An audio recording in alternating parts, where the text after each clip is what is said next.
ஒரு அடர்ந்த வனப்பகுதியில் ஒரு சிறிய வீட்டில் குட்டி நாய் ஒன்று அதன் தாயுடன் வாழ்ந்து வந்தது.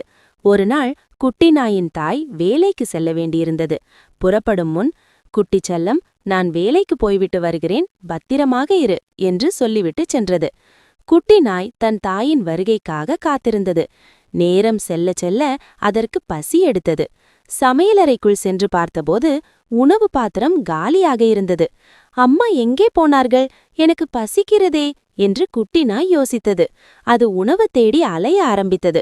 சமையலறையில் ஒரு பழைய அலமாரியில் ஒரு உணவு பொட்டலம் இருப்பதை பார்த்தது.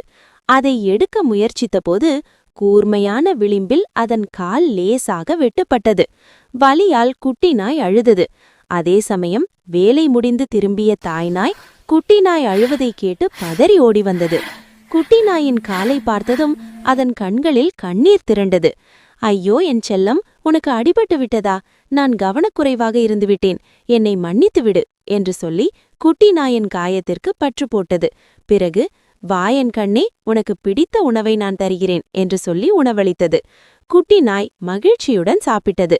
தாய் நாய் தன் குட்டிக்கு ஒருபோதும் எந்த குறையும் வைக்கக்கூடாது என்று முடிவு செய்தது.